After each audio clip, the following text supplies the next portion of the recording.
Well, hello, folks, and welcome back to Texas Senate District 2. I'm Texas State Senator Bob Hall, and today we're going to talk about the border issues. And we're honored to have someone who really knows what he's talking about. I had the honor about a month ago to be at an event with Ken Cuccinelli, who gave a great presentation on his understanding of our Constitution and our border issue and what we could do about it. And he is well qualified for this. Ken was a senior fellow for immigration and homeland security with the Center for Renewing America. And he's a former attorney general in the state of Virginia. And he's going to tell us today about what our border and what could really be done about it. Ken, welcome. Glad to have you with us today. Well, Senator, it's always a pleasure to be with you, and I appreciate your determined attention to this important subject. It's obviously more important perhaps to Texas than in some other states, but every town is a border town now with this open borders policy. And the question I've been asked an awful lot is, what can states do? And of course, that's what I was presenting on in Austin a month ago when you and I were together. And it's what I'm going to walk through here so your folks can see it for themselves from the convenience of their own home. So with that, I will share my screen and get right to it. So what we're going to talk about is the authority states have to secure their own border. This is particularly relevant to border states like Texas. And this presentation is sort of designed for Texas. So we put it out at the Center for Renewing America last year. You can find this at americarenewing.com under the issues of border security, or you can Google it with my name, and all you have to do is be able to spell Cuccinelli, and you'll be able to find it. So let's see here. Oh, there we go. Center for Renewing America is a relatively new think tank. It was founded by Russ Vought, who was Donald Trump's head of OMB, which runs the budget.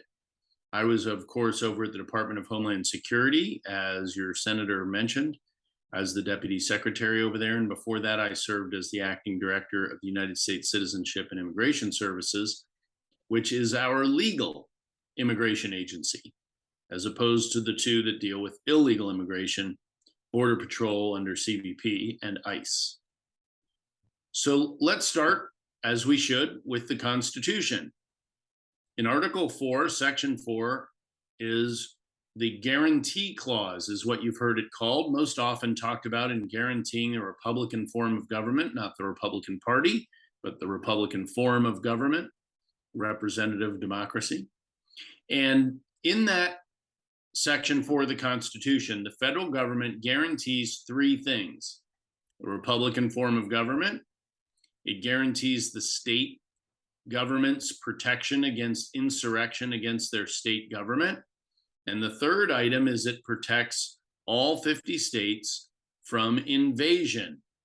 And Biden is clearly and intentionally not securing the border, effectively inviting the invasion we currently are suffering.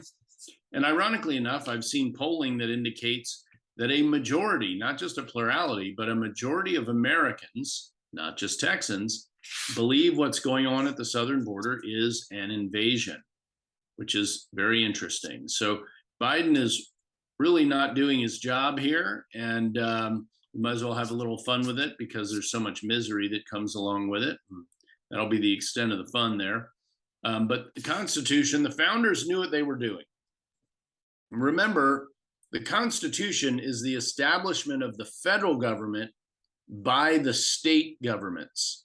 And the states retained authority to protect themselves in instances where the federal government failed.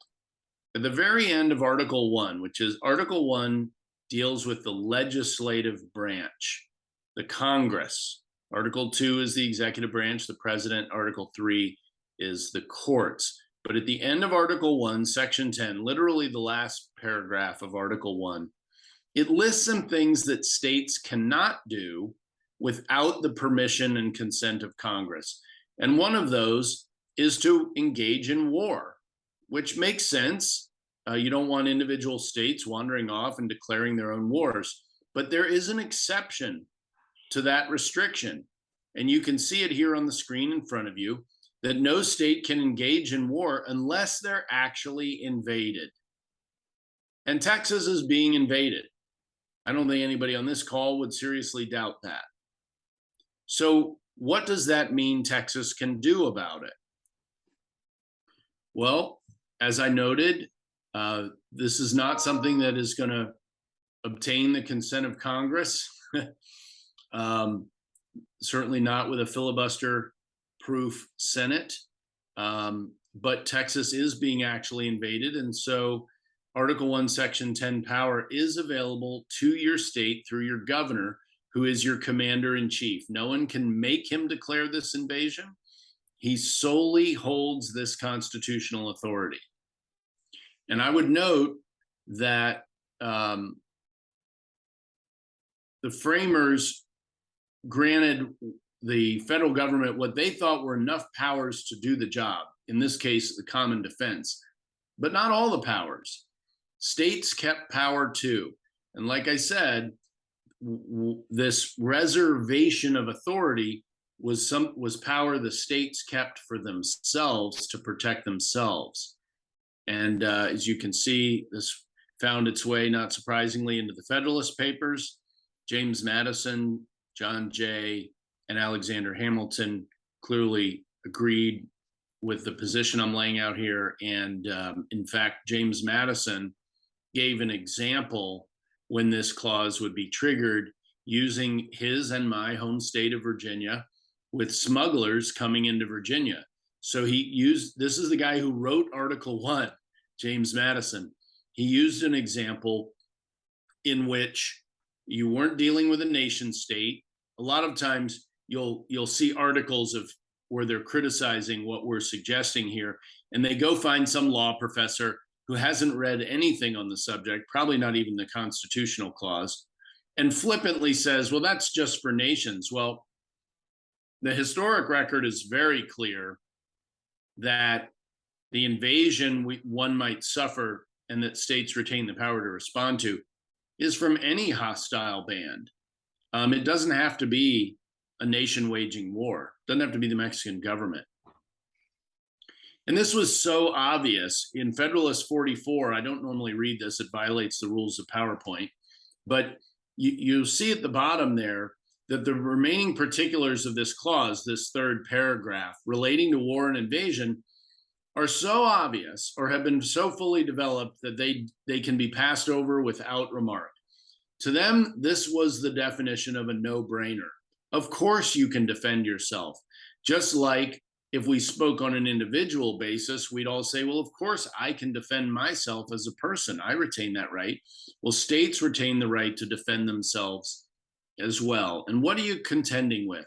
Well, right now you're contending with the free movement of people and drugs, that with accompanying abuse and rape and extortion and murder, frankly, across the US border, including the Texas border, all being run by the most evil, vicious people in the Western Hemisphere, the drug cartels. Every deadly drug flows into our communities across that southern border, every single one. And with the exception of cocaine, which is transshipped from South America through Mexico, all of the other deadly drugs are being manufactured now by these drug cartels.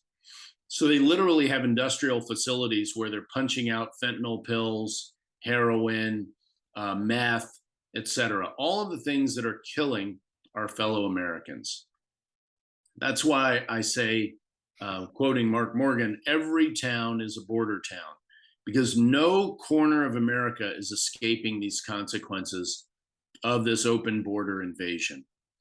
And this, when you look at the rest of the hemisphere, we're of course most interested in America, but these cartels are destabilizing the Mexican government and governments farther south with corruption and frankly, violent attacks. So Texas has done more than any other state in response to this open borders crisis. Spent billions, you all may be over $4 billion by now, in emergency state funding for border actions, including additional personnel, the National Guard, surging resources to the border, and building more of the wall that President Trump began yourselves in your state, which frankly the rest of us appreciate. There's also using criminal trespass as kind of a speed bump to stop and give state authority to interdict the flows of people. But so far, what Texas has done, let's call it an experiment. Now, some of us said Operation Lone Star wasn't going to work at the beginning, but now we know. It's been a year and a half. There's been no lack of firm commitment on the part of Texas to doing what it can, short of declaring an invasion and actually repelling people at its southern border. And you see highlighted in yellow here our experience in the Department of Homeland Security. To stop the flow, people who are considering coming across your border have to know that they don't have a good chance of staying. It's that simple. And what Texas is doing is all inside Texas. If I'm Fred the invader, I still get in. If I'm willing to do 30 days time for a criminal trespass under a state charge, great. Hey, I have housing for a month and you're going to feed me 3 square meals a day. And frankly, give me my property back, which you're going to keep an eye on for me for those 30 days. Thanks very much. I feel refreshed, well fed, and now I'm going to continue on my way. In the absence of known consequences, and interestingly, the Biden administration's own chief of the Border Patrol, Chief Ortiz, was deposed in a video deposition this summer by the Florida Attorney General's office. And he said the border is not secure, that as long as illegals know there are no consequences for crossing our border, they will continue to cross. And in fact, there are no consequences right now. Those are all 3 things he said under oath. And they're all true. He's correct. But Texas can impose consequences by declaring an invasion and protecting its own border, using the power in Article 1, Section 10, Clause 3. Governors of border states, of course, we're talking about Texas now, should invoke this authority and declare an invasion and say, we're going to repel these invaders at our border ourselves, and use your state police, use your National Guard, and deputize other law enforcement into that chain of command to do that. Now, legislators have to support those governors. This takes some money, it takes authority. And for instance, the deputization I mentioned is done under Texas law. That has to be, you have to make sure that accommodates what you need. And if another governor, Governors DeSantis, Ricketts, and Nome from other states have offered their personnel, if their folks show up, do you have the laws in place to allow them to be deputized into the Texas commander-in-chief, your governor, his chain of command, so they can be utilized in this effort? And then state attorneys general are going to be called on to defend the state in these actions. And Ken Paxton has proven himself to be a fighter. I don't have any concerns that he'll fight hard, but this should be done in coordination with the governor. It also points up how important it is that Ken Paxton win re-election. There will be lawsuits. There are always lawsuits. But ironically enough, the correct outcome here is for the courts to decide that they don't have the authority to decide. And I know people aren't used to that, but if you go back to the beginning of my presentation, we started with the guarantee clause.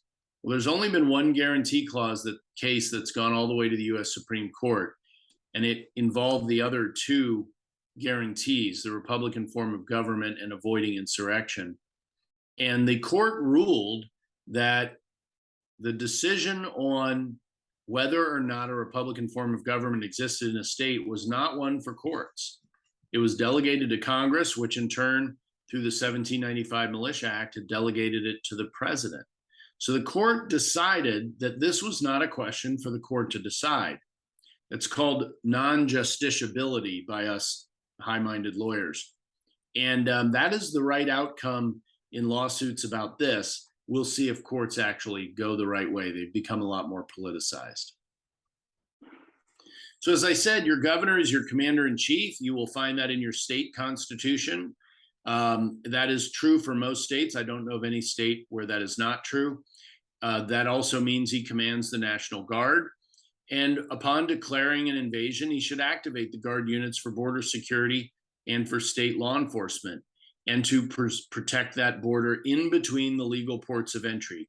The legal ports of entry should be left to federal officials, but everything else is fair game for turning people back into Mexico who attempt to cross illegally, invading Texas. Local law enforcement can obviously help in their area, but they would be badly outnumbered in terms of raw manpower and resources if it was left to them alone. Also, they need to be deputized into the governor's chain of command. Your sheriffs are independently elected constitutional officers. Their deputies report to them, period. They don't report to the governor. Now, you may have state laws in place, and Senator Hall could speak to this better than I could, that allow for, say, dual reporting, dual authority, or they may need to be deputized into the governor's chain of command. After declaring an invasion, the second thing the governor should do is outline, or as part of that declaration, outline the failure of the federal government to protect Texas from the current invasion. Of course, that's a long list of complaints, much like it was in the Declaration of Independence. There was a long list of complaints at the end. That should be spelled out. And look, this is the deployment of defensive war powers. You're defending the border. We're not invading Mexico. Now, it may be that crossing the border becomes important. For instance, to return people into Mexico will require crossing the Rio Grande, and the international boundary is the middle of the river. But you're not going to just take people to the middle of the river and drop them in the water. You're going to take them to the far shore so they don't drown. But that's going to be an important element here. And of course, as we all know, the U.S. Constitution supersedes any and all statutes. And this is a constitutional authority preserved for your state. I mentioned non-border states can contribute. They can send their own guard units, law enforcement. They can even send money. I remember the 70s song, "Send Lawyers, Guns, and Money," Warren Zevon. And that applies here. And a number of states have expressed a willingness to do this. I think some have come to Texas, and I suspect they've been fairly frustrated that it's been a bit of a show, that they're not actually having the manpower put to good mission use in terms of actually affecting the flow into the country, into Texas. But if you declared an invasion and we're actually turning people back at the border, that would all change. You can expect federal pushback. You could expect President Biden to attempt to federalize the Guard. There are conditions. The president has broad authority to federalize the Guard, but there are conditions. When the U.S. is being invaded by a foreign nation, that would be an ironic one to use, wouldn't it? When there's a rebellion against the federal government, neither of those would be deemed to apply by Joe Biden. And the third, the laws can't be executed with existing forces. And here, this is going to be the loosey-goosey one that he'll try to use. And he'll try to assign each unit that he federalizes some job that is difficult for the military, active duty military, to perform by itself. State guards are often used for this purpose. And I think you can expect to see some call up, some federalizing of your National Guard in an attempt to really inhibit Texas's ability to protect itself. This will be a point where the Attorney General should immediately sue and contest whether the president has authority under the current circumstances to federalize your Guard. And of course, as part of that, the president will deny that they have failed to protect Texas from an invasion. And as is necessary, they will argue that there is not an invasion right now. Of course, that limits his options to federalize the Guard, but that is what they'll argue. And 10 years ago, there was a Supreme Court case, Arizona versus the United States, which said that states can't essentially force themselves into the immigration space, that it is under the exclusive control of the federal government. So states can't enforce immigration law, but this is not immigration law. This is pure constitutional authority. So if you hear words like deport or repatriate, those are immigration words. Maybe they're convenient to use in discussion, but we are not talking about immigration here.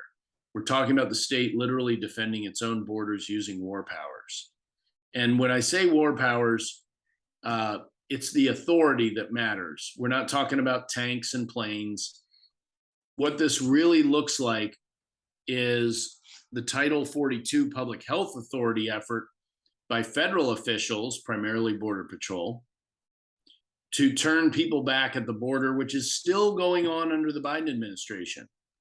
During the Biden administration, over half of illegal border crossers, believe it or not, have been turned right back around into Mexico under Title 42 Public Health Authority. Well, that's not immigration law, even if Border Patrol agents are enforcing it. It's public health law. And what we're talking about is another source of law entirely as well, that being the Constitution, the original source of law. So always remember, this is not immigration law, and Texas would be exercising constitutional authority, not some statutory authority. The AGs, obviously, it helps if they're working in tandem with the governor. So in Texas's case, if both Governor Abbott and Attorney General Paxton are reelected, would be ideal, probably necessary requirement to really pursue this course. And I want to really emphasize, this is not immigration law. Did I say it enough that this is not immigration law? Now, the fact that you're bound by the Constitution says treaties are the law of the land. You must abide by our international treaties, in addition to staying within the boundaries of the Constitution, which really doesn't provide an enormous amount of boundary on all of this. But there is one, the Convention Against Torture. It pretty much means what its name suggests, that we're all against torture and we won't return people to circumstances or countries where we expect them to be tortured. So as part of the governor's initial finding of the basis to declare an invasion, he should also note that they have looked at Mexico, and neither the U.S. State Department nor Texas believes Mexico tortures its citizens. And so returning people back across the border into Mexico is in compliance with our treaty obligations. And again, the most important power in the war powers arsenal, if you will, is the prisoner of war power. It's the ability to take hold of people and return them back across our international boundary. That's the most important aspect of the war power we're talking about. Again, not tanks and planes. We're not talking about bombing bridges in Mexico. We're literally just talking about standing in the path of people trying to cross the border and turning them around, just like we have done for 2.5 years now, under the Title 42 Public Health Authority. So state legislatures have a role to play here, as well. As I noted, there are things they can do to dissuade illegal immigration in the first place. I won't go into a ton of those examples. Texas has done a few of these. There are many more Texas could do. The Heritage Foundation has done a good job cataloging lots of options. I want to say 29 or 30 of them. And I would recommend all of those. Of course, state legislators are also going to have to fund what the governor is doing. And this comes at the cost of other things. Unlike the federal government, which prints dollars with no backing of it, states have to balance their budgets. That is a restraining factor here. And the state legislatures are primarily responsible for that. I would note that efforts by your state legislature to dissuade illegals from coming or staying in Texas do help. And the people they help the most are the poor people of Texas, Texas citizens who are poor. Our poor people don't get talked about enough when it comes to illegal immigration. They lose job opportunities. The opportunity for their wages to rise is eaten away by no and low skill mass immigration. It's too bad more people don't care about and talk about our own poor people here. One of the things that your legislature can do with business is obviously there's mandating E-Verify. Some states have done that. And one that I would suggest, when I was Attorney General of Virginia, I would occasionally have businesses come to me and say, look, I'm trying to be a good citizen. I just hire Americans, but I know my competitor is going to these day labor sites and hiring illegals and not checking I-9s and so forth. And I didn't have any real authority as Attorney General to do anything about that. So my suggestion is to put in place something like add to your unfair business practices statute an ability of businesses to sue their competition for unfair competition for using illegal employees. And you're going to have to make it worth it for them. They're going to have attorney's fees provisions. As you can see here, I suggest at least liquidated damages and then treble damages if they can prove damages, so that it's financially worth it and you reduce the risk of businesses to sue their competitors for this kind of unfair competition. Now, this is Texas, so we should touch on your Constitution. The relevant provisions go back to the 1875 Constitution, written in convention, and it's really hasn't been substantively amended at all, although I do put the one amendment from 1999 there. And what's in brackets, protect the frontier from hostile incursions by Indians and other predatory bands, was deemed at the time to simply be included in to repel invasions. It wasn't that the state was limiting itself here with this amendment so much as avoiding duplication in the language of the Constitution. The cartels obviously run what's going on at the border, but every single border crosser is an illegal invader, every single one. And if you create exceptions, if you were just going to say, well, we'll declare an invasion by the cartels. Well, how do you figure out who in a group of 20 is from the cartel, if anyone? Because one of the things they'll do is take their groups to the border and push them across the border with no cartel members. I would suggest that the better way to look at this is to understand that every single illegal border crosser has some degree of culpability, some more, some less, but all have some, right down to the 2-year-old. You can't exempt children or you'll get nothing but a flood of children. You have to turn everyone back. That's the humane thing to do, and it's the only effective thing to do. And if you want to stop the cartels, which are sort of akin to the governments and generals in a war, and by turning back the privates, the people crossing the border, then that's what you have to do. Otherwise, it will not be effective. It will not be effective. So when the Texas Constitution was written and addressed this invasion provision, there was, they had a history already of problems on the Mexican border. They didn't have federal support. They had Indian attacks. They had just outlaws that would cross the border, which is kind of what we're dealing with. And then sometimes they were sanctioned by Mexico. So where you'd reach literally a government representative level. I would suggest, because these cartels control parts of Mexico, they are quasi-governments, even if they're not at the UN and not declared as such, but they control territory and they control their communities to the exclusion of the Mexican government. And one of the other things we've done at the Center for Renewing America recently is publish a paper about declaring war on the cartels, which has been a bipartisan failure for many years. We really need to get much more aggressive with the cartels.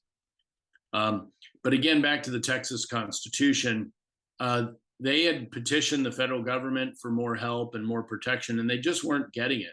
So they made sure the governor could respond to border intrusions in their state constitution.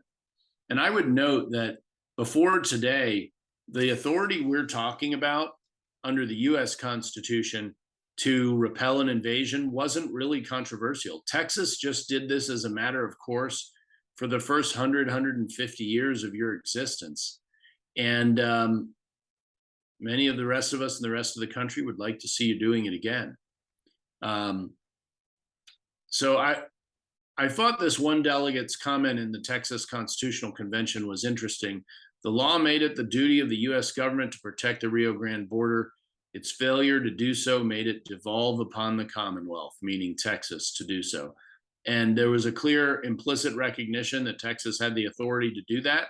And that's all I'm telling you today, is you continue to have the authority to declare this an invasion and repel it as the invasion that it is.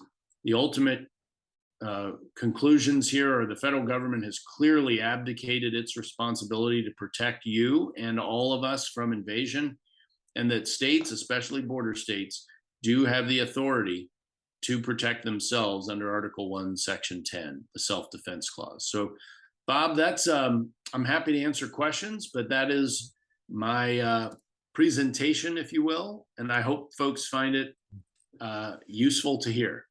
Oh, I think you very well, Ken. Very, very well done. I think you've made the case that the only thing that stands between Texas stopping the illegal invasion that's going on is the will to do it.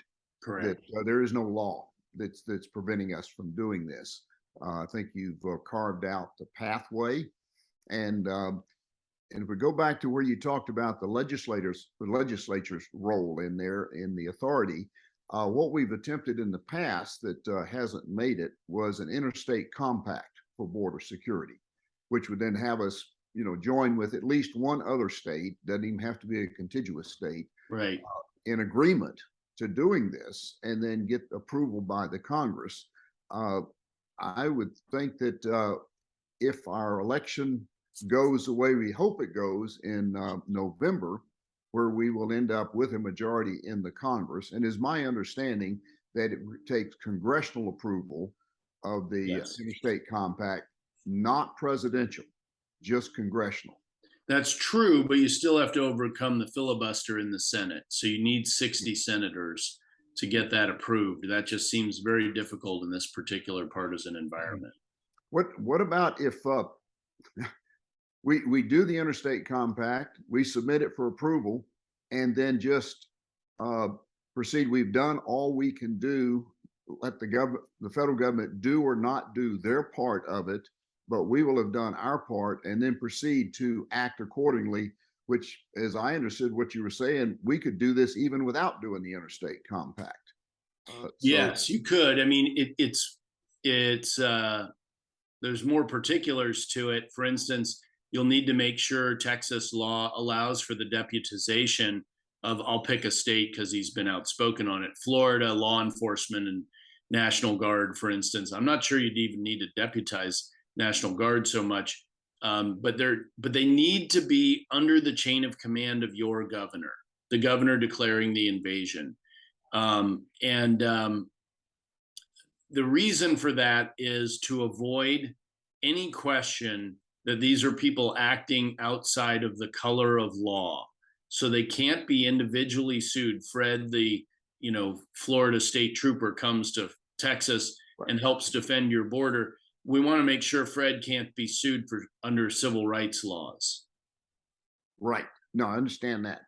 And I am sure that we would want to take all those steps to make sure that everybody is operating completely within the law. There is no suggestion here at all, I know, by you or by myself, right, that we do anything other than strictly within the guardrails of our law. But I think you have outlined how that pathway exists. It's just right now lacks the will to step onto that pathway and follow it. Yeah, that's very true. I mean, with Operation Lone Star, you've certainly shown a lot of manpower, but it really comes down to the governor having the political will to take this step, to make this declaration. And you have 1,200 miles of border. Nobody would expect it to be closed the next day, but your state officials know the primary paths of invasion today. They know them now. They have that intel themselves. They're not relying on the federal government for that. They know that now. And I would say I do not think this can happen with Steve McCraw at the head of DPS. He so thoroughly opposes it that I don't think you can reasonably expect it to be implemented sincerely and aggressively if he is still the head of DPS. I think he is going to have to step down. I kind of think he might do that on his own if Governor Abbott declared the invasion just over his disagreement on the point. Okay, but the key here is the governor. Yes. And taking the decision to do this. And I think the issue that you brought up about the cartels and the growing problem we're having with the cartels in the deaths of American citizens Yes. as a result of their emphasis on drug trafficking, not to mention the human trafficking for sex and child pornography. Right. But using the immigrants coming in as a cover, a distraction for what they're doing with drugs that are killing people, and Yes. the number is growing so fast that that we're far exceeding anything COVID did to the American people.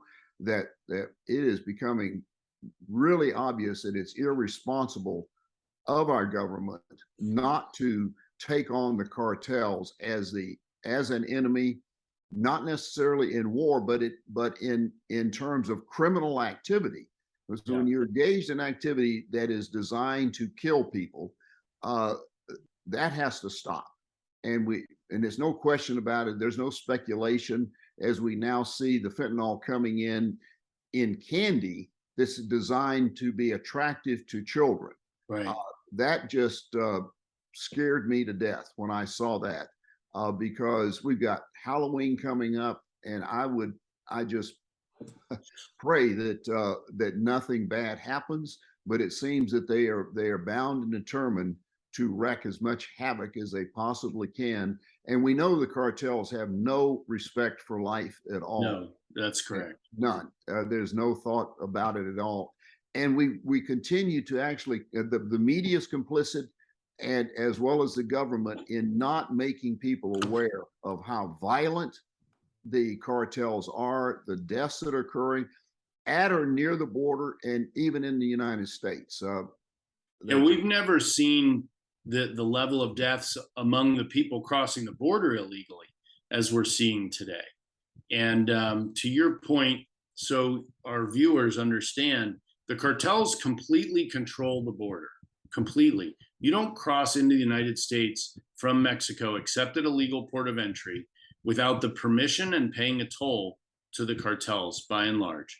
And there's always one-off exceptions, but they're exceptions. And what they do is they run the illegal immigrants at Border Patrol in place A in an attempt to clear out law enforcement on path B to run their drugs and high value contraband into the United States.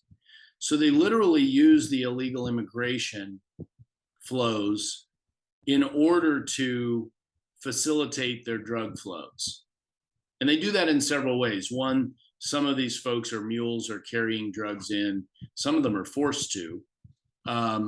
And then the other is what I described. They literally clear the field because they have an intel network along our entire border. I mean, if you flew across that border on a helicopter, you would find people sitting on the top of hills doing nothing but holding a cell phone.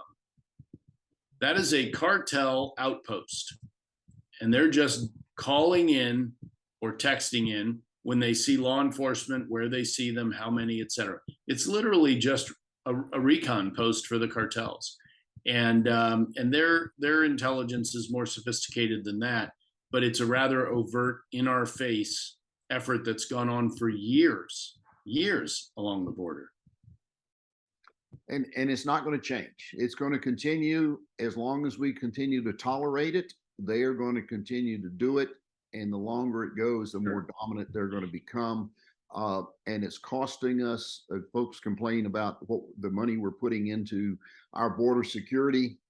Folks, illegal aliens coming into this country, the cartels are costing us a whole lot of money, and it would be even worse if we weren't doing what we're currently doing. So it's not money being wasted so much as it could be better spent if we actually made the effort to put an end to it. So, right. Ken, I really appreciate you coming on with us today, and I think you'll find it very enlightening to folks that what we're talking about here is legal. It's within the bounds of our Constitution, the United States Constitution, Yep. and within the Texas Constitution. We absolutely have the authority to do it. All we have right now is the lack of the will to do it. And I hope that our legislature, when it goes back into session in January, that folks will have contacted their reps and senators and expressed their strong opinion that it's time for Texas to grow a backbone and step up and do the job that it should be doing in protecting the people of Texas. We can do it. We just have to gather up the will to do it. Amen. And so, Ken, thank you very much. I appreciate it. Look forward to the next time we're together. And please keep the pressure up, keep informing people, because everybody needs to know what you have to say about this, so the misconceptions about we don't have the authority to do it can be set aside, and we can start doing the job we're responsible Yeah, for. I would. Yeah, Senator, I'd finish with an old quip we've all heard: with authority comes responsibility. So carefully watch for the attempt to deny having the authority in order to avoid having the responsibility. Absolutely. I have seen that in the past, and we've seen it in other areas. And we make sure that what you've had to say here gets out to as many people as possible, which says, no, we do have the authority to do this. We just don't have the will to do it. Right. So, understood. Okay. So, folks, thank you for being with us. Just ask you now, make sure that that your reps and senators and your governor know how you feel about continuing with the open border that we currently have, and knowing that we can actually do something about it. In the meantime, God bless you, and God bless Texas and America.